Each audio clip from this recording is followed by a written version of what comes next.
결정이 끝나지 않은 시간은 마음을 조용히 지치게 하더라고요. 겉으론 하루를 보내고 있는데 속에서는 자꾸 혹시를 생각하게 돼요. 오늘은 그 마음을 숨기지 않고 시작해 보려고 해요. 제가 상황을 조금 설명해 드릴게요. 사실 제가 이사를 할 수도 있거든요. 조금 더 넓은 곳으로요.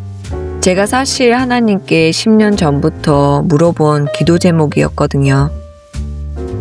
그런데 갑자기 부모님이랑 형제들의 도움으로 이사를 갈 수 있을지도 몰라요. 진짜 이건 고마움이 먼저 나와요. 아마 도움이 없었으면 시작도 못했을 거예요. 그렇지만 아직 확정은 안 됐거든요. 날짜도 계약도 완료라는 말도요. 방향은 분명히 있는데 끝이 아직 안 잡힌 느낌. 그리고 다음 주 월요일부터 제 학교가 시작이어서 짐을 쌀 수 있는 시간은 이번 주 분이거든요. 그래서 지금 이렇게 확정되지 않은 상태에서 움직이게 됐어요. 이런 순간에 마음이 자꾸 하는 말이 있죠. 조금만 더 확실해지면 좋을 텐데, 가능하면 불안 없이 움직이고 싶은데. 근데 어떤 일들은요, 성실함으로도 노력으로도 결론을 앞당길 수가 없잖아요. 그게 사람을 더 지치게 하는 것 같아요. 할 일은 있는데 확답은 없을 때요. 그래서 짐을 싸고 있어요. 확신이 있어서라기보다는 완전히 결정되지 않은 상태에서도 하나님이 말씀하시는 거를 순종하고 싶어서요. 요즘은 믿음이 감정이라기보단 순서 같다고 느껴요. 보통은 확실해지면 움직이는데 어떤 시기에는 움직이면서 배워지는 신뢰가 있더라고요. 짐을 싸는 이 손이 기도처럼 느껴질 때가 있어요. 하나님, 제 몫은 제가 할게요. 내일은 내일의 은혜로 살게요. 짐을 싸면서 상자를 닫는 순간 좀 그래요. 뭔가 이젠 진짜가 되어버리는 느낌? 기대도 있는데 솔직히 두려움도 있더라고요. 근데 이건 결과를 확정하는 행동이 아니잖아요. 이건 오늘의 몫을 하는 거죠. 내일을 다 모르더라도 오늘 할 수 있는 만큼은 하겠다. 믿음? 그리고 그 정도면 지금은 충분하다고 믿어보는 거예요. 예전에는 믿음이 있으면 흔들리지 않을 줄 알았어요. 근데 요즘은 생각이 달라요. 믿음이 있다는 건 안 흔들릴 사람이 된다는 게 아니라 흔들릴 때에도 돌아갈 방향을 잃지 않는 것 같아요. 기적을 보고도 흔들리는 게 그게 사람이라는 증거 같고요. 또 어떤 날은 안 흔들리는 척이 더 쉬울 때도 있잖아요. 근데 마음을 닫아버리면 고요해 보이긴 해도 하나님의 사랑이 흐르지 않더라고요. 그래서 있는 그대로 두려움이 있어도 오늘 하루를 하나님께 맡기는 거죠. 시간은 계속 가요. 근데 하나님은 자꾸 한꺼번에 다 주시기보다 하루 단위로 만나주시는 느낌이 있어요. 한 달치 확실함 대신 오늘을 살 만큼의 빛. 요즘 계속 떠오르는 이야기가 있거든요.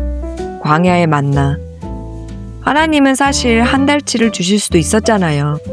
그러면 사람들 마음이 얼마나 편했을까요? 내일 걱정이 줄어들었겠죠. 근데 하나님은 하루치만 주셨어요. 그리고 저장하지 말라고도 하셨고요. 예전엔 잘 이해가 안 됐어요. 왜 굳이 매일매일 왜 그렇게 의존하게 만들지? 근데 요즘은 조금 다르게 느껴져요. 하나님이 우리를 불안하게 만들고 싶어서가 아니라 불안이 우리를 지배하지 못하게 하시는 것 같아요.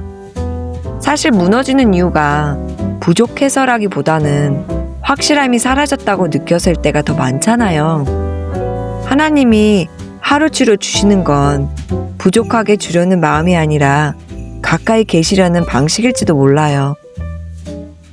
하나님은 저에게 오늘은 내가 줄게. 내일도 내가 줄게. 너는 나를 의지하면서 오늘만 살면 돼. 그렇게 얘기를 하시더라고요. 이게 설명이라기보단 관계에서 나오는 말처럼 들려요. 그리고 신명기 8장에는 하나님이 광야에서 왜 그렇게 하셨는지 마음이 어떤지 보시려고, 무엇에 기대어 사는지 드러내시려고. 광야는 목적지 전의 공백이 아니라 하나님을 하나님답게 알게 하는 시간 같아요. 어쩌면 믿음은 끝이 보이지 않아도, 결과가 보이지 않아도 그래도 전화를 하고 확인하고 움직이는 거 아닐까요? 믿음은 아무것도 안 하고 멈춰 있는 게 아니라 할 수 있는 건 하되 결과를 붙들지 않는 연습 같아요. 보영이를 보다 보면 지금이 얼마나 중요한지 느끼게 되더라고요. 보영이는 전체 계획을 묻지 않거든요. 저는 상자 위에 기다림이라고 적었어요. 기다림은 생각보다 중립이 아니더라고요. 기다리는 동안 마음이 드러나요. 성경이 불평을 엄하게 다루는 이유도 단순히 짜증을 내서가 아니라 그 불평이 결국 하나님의 마음을 판단하는 결론으로 굳어지기 때문인 것 같아요. 광야에 있는 차갑고 밝고 숨길 데가 없는 느낌. 근데도 하나님은 그곳에 계시더라고요. 설명으로가 아니라 동행으로, 그냥 같이 있음으로. 탄식은 하나님께 붙어 있고 아픈 걸 아프다고도 말하면서도 끝까지 하나님 쪽으로 몸을 기울거든요. 그 의지를 하나님이 원하시는 것 같아요. 오늘 할 일은 오늘 할 수 있는 만큼, 하루치 믿음은 하루치 삶을 줘요. 할 수 있는 건 하고 할 수 없는 건 내려놓고 다시 오늘로 돌아오기. 그게 제 요즘의 믿음 생활이에요. 대단하지 않지만 정직한 믿음.